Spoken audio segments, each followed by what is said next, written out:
खरं म्हणजे शहराच्या दृष्टीनं जे उद्यान विकसित होणं ही बऱ्याच दिवसापासूनची गरज होती. मला आठवते की 2004-05 साली पहिल्यांदा स्वर्गीय विलासरावजी देशमुख साहेब असताना आणि माझ्या मते राजेश टोपे साहेब नगरविकास मंत्री होते, त्यावेळेस पहिल्यांदा जिजामाता उद्यान आणि यमाई उद्यानाकरता निधी त्यावेळेस स्वर्गीय मोठे मालक आमदार असताना आला. त्याला आता जवळजवळ 20 वर्ष होऊन गेली. पण 20 वर्षानंतरच्या कालखंडामध्ये याला काही निधी आला नसल्यामुळं या उद्यानाची अवस्था ही दुरावस्था झाली होती. पण गेल्या 2-3 वर्षापूर्वी 2023-24च्या बजेटमधनं नगरविकास खात्याच्या माध्यमातून समाधान दादांनी या उद्यानाकरता काही निधी आणला. डेप्युटेशनला काही विखे पाटील साहेबांनी निधी दिला. त्याच्यामधून जवळजवळ 4 कोटी रुपयाचे इस्टिमेट या उद्यानाचं तयार झालं. दादांनी सगळं सविस्तर सांगितले. त्यातल्या काही गोष्टी ज्या टेंडरमध्ये होत्या परंतु केल्या नाही, त्याच्यामध्ये सुद्धा ज्या चुकीच्या होत्या त्या न करण्यासंबंधीची भूमिका आमदार साहेबांनी आम्ही घेतली होती आणि प्रशासनाने घेतली होती. टेंडर जरी आज दिसत असेल 4 कोटीचं, पण जवळजवळ 2 कोटीचं यातलं कामच झालेलं नाही. या ठिकाणी आपण बसलोय त्या ठिकाणची परिस्थिती आणि हा रस्ता जर बघितला तर ही जवळजवळ 5-6 फूट उकरून त्या ठिकाणी मोल्डर टाकून त्या ठिकाणी दुरुस्त केलाय. तर शेवटी हे सगळं आपलं हा जो परिसर आहे हे काळं रान होतं. तुम्ही सगळे नगरसेवक आहेत, तुम्ही लहान असाल किंवा कोणा जन्मही नसेल, पण पूर्वीच्या काळामध्ये सगळ्या नगरसेवकांची बसायची बैठक या उद्यानामध्ये असायची. म्हणजे तुम्ही लहान असाल पडवेसारखा, या इथं मलजीच्या दुकानासमोर पहिलं गेट होतं आणि त्या गेट मधनं आल्यानंतर त्यावेळेचे नगरसेवक सगळे बाहेर बैठक असायची. एकमेव ठिकाण होतं, इथे विहीर आहे. 1882 साली यमाई तळ्याची उभारणी झाली इंग्रजांच्या काळात. 1882 जवळजवळ त्याला 150 वर्ष होऊन गेले असतील.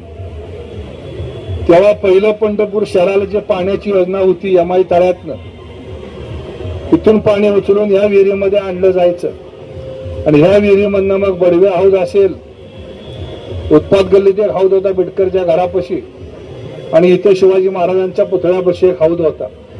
कारण या हौदातनं पंढरपूर शहराला पाणी दिलं जायचं. आणि इथं जे गजिबो आहे त्या गजिबो मध्ये पंढरपूर शहरातल्या महिलांचे विशेष करून सगळे कार्यक्रम या ठिकाणी व्हायचे. मग डोहाळ जेवणाचे कार्यक्रम असतील, कुणाचे बारशाचे कार्यक्रम असतील. तेव्हा हे छोटं उद्यान होते, पण या उद्यानाला महत्व आहे. जुनी 50 वर्षापासूनच ही जागा या उद्यानाकरता या ठिकाणी राखीव आहे. पण अशा उद्यानाला एक नवरूप देण्याचा निर्णय समाधान दादांनी आम्ही घेतला. शासनाने त्याला मदत करण्याची भूमिका घेतली. त्यातनं आज त्याचं रूप बदललंय.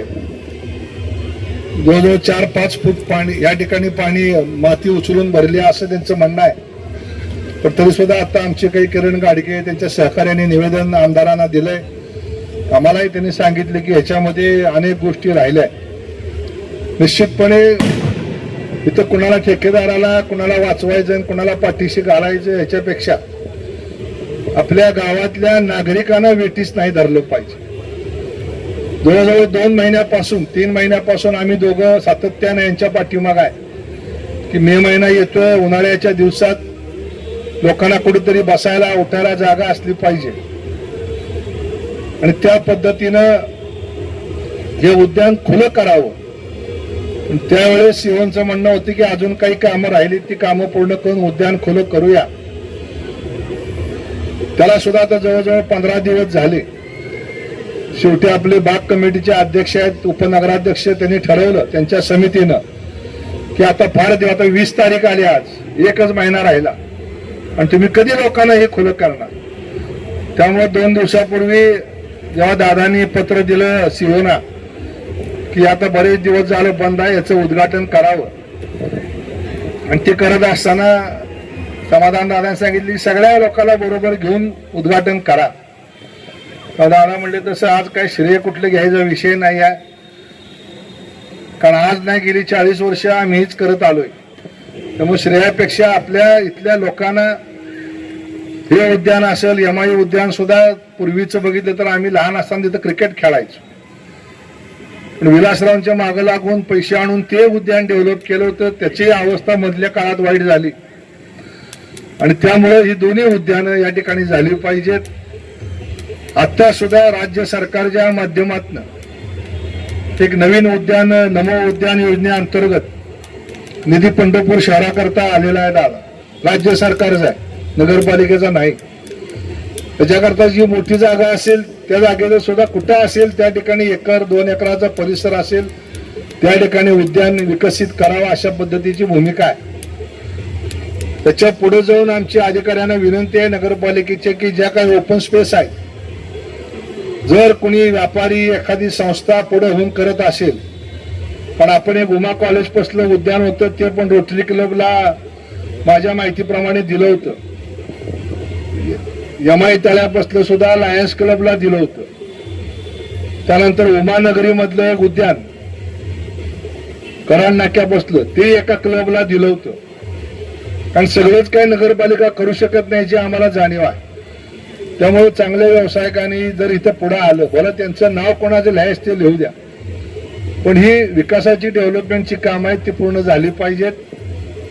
या निमित्तानं अनेक उपक्रमाच्या माध्यमातून सरकार पैसे द्यायला तयार आहे, पण दुर्दैवानं कधी कधी मग असं राजकारण व्हायला लागल्यावर आम्हाला वाटते की आपण पैसे द्यायचे तर काय कसं करता द्यायचे. यात राजकारणाचं होणार असेल उठसूट प्रत्येक गोष्टीत टक्केवारी उठसूट राजकारण, आणि हे जर असेल तर मग हे विकासाची कामच होणार नाहीत. त्यामुळे दादानी शब्द वापरला पायात पाय घालापेक्षा हातात हात घालूया, कारण शेवटी पैसे आम्हाला जाणायचे त्याची आम्हाला जाणीव आहे. आज नगरपालिकेकडे मी समाधान दादाला विनंती करणार आहे की नगरपालिकेकडे जर टेक्निकल स्टाफ कमी असेल तर माझं म्हणणं आहे की तुम्ही शासनाला सांगून ही कामं पीडब्ल्यूडी कडे तरी द्यावीत, जेणेकरून ह्याची गुणवत्ता चांगली राहील. शेवटी कामाची गुणवत्ता महत्वाची आहे.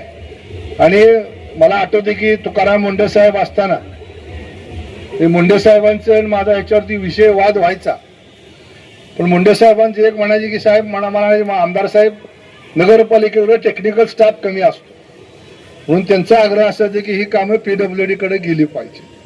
आणि तीच भूमिका मुंडे साहेबांची होती. आमचा तेव्हा वाटायचा आम्हाला की नगरपालिका आहे, पण नगरपालिकेत खरंच कामगार कमी आहे, सुपरविजन होत नाही.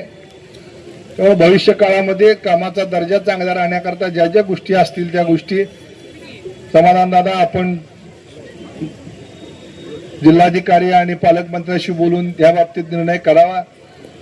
अधिकच काय बोलत नाही. आता या स्विमिंग टँक सुद्धा घटना घडली, दुर्दैव आहे कुठलीही घडली तरी. माझी पत्रकारांसुद्धा विनंती आहे की काय होते की एखाद्या गोष्टीचं आपण जर हे केलं तर ती स्विमिंग टँक सुद्धा इतकी वर्ष बंद होता, तो परत आपण चालू केल्यानंतर पुन्हा एक घटना घडली. घटना घडल्यावर मी त्या घटना घडलेल्या लोकांनाही बोलवून घेतलं. ठीक आहे म्हणलं बाबा, घटना घडली, त्या मुलाला पोहता येत होतं का नव्हतं याच्या खोलात जाण्यापेक्षा झालंय ते दुर्दैवी आहे. त्याचे कॉम्पेन्सेट कसं करता येईल हे आपण बघूया, पण त्याकरता ती पूर्ण टँकच बंद ठेवा, हे काही संयुक्तिक होणार नाही. त्याच्यावरती काय दुरुस्ती करावं लागेल, तिथं काय प्रिकॉशन्स घ्याव्या लागतील, हे सगळं आपण केलं पाहिजे.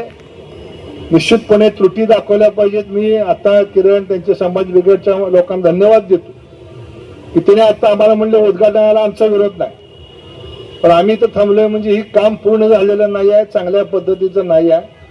तर दादानी त्यांना आश्वासन दिलं की मी अधिकाऱ्यालाही सांगतो पुढच्या 2-3 दिवसामध्ये ज्या काही त्रुटी असतील त्या त्रुटीचा अहवाल आमदार साहेब म्हणले मी मागवून घेतो, ठेकेदारालाही बोलवून त्या ठिकाणी सीओना समज देतो आणि जी राहिलेली कामं असतील ती पूर्ण करून अद्ययावत पद्धतीनं चांगलं एक मुलांसाठी महिलांसाठी हे उद्यान या ठिकाणी खुलं झालं पाहिजे, हीच या ठिकाणची भूमिका आहे. ते आज आपण निर्णय घेतला आज नगरसेवकांना धन्यवाद देतो की शेवटी तुम्हाला नगरसेवक आहात म्हणजे नगराचे सेवक आहात आणि हीच भूमिका या ठिकाणी तुमची राहिली पाहिजे. कोणाला काय वाटतं याच्यापेक्षा पंढरपूरला काय गरज आहे या दृष्टिकोनातून ही कामं पूर्ण झाली. ती कामं लोकार्पण करणं बरं. उद्घाटन आमची कोणाला नका बोलू, तुमचं तुम्ही फित कापा. आम्ही आज दोघांनी नारळ फोडला. महिला मंडळ सगळं होतं, त्यांना म्हटलं तुम्हीच फित कापा, तुम्हीच नारळ फोडा, तुम्हीच उद्घाटन करा. त्यामुळं भविष्य काळातही जी काही अर्धवट कामं असतील ती पूर्ण करून चांगली उद्यानं या ठिकाणी या शहरात व्हावीत अशा पद्धतीची अपेक्षा व्यक्त करतो. उपाध्यक्ष त्यांच्या सगळ्या सहकार्यांना मनापासून धन्यवाद देऊन थांबतो. जय हिंद, जय महाराष्ट्र.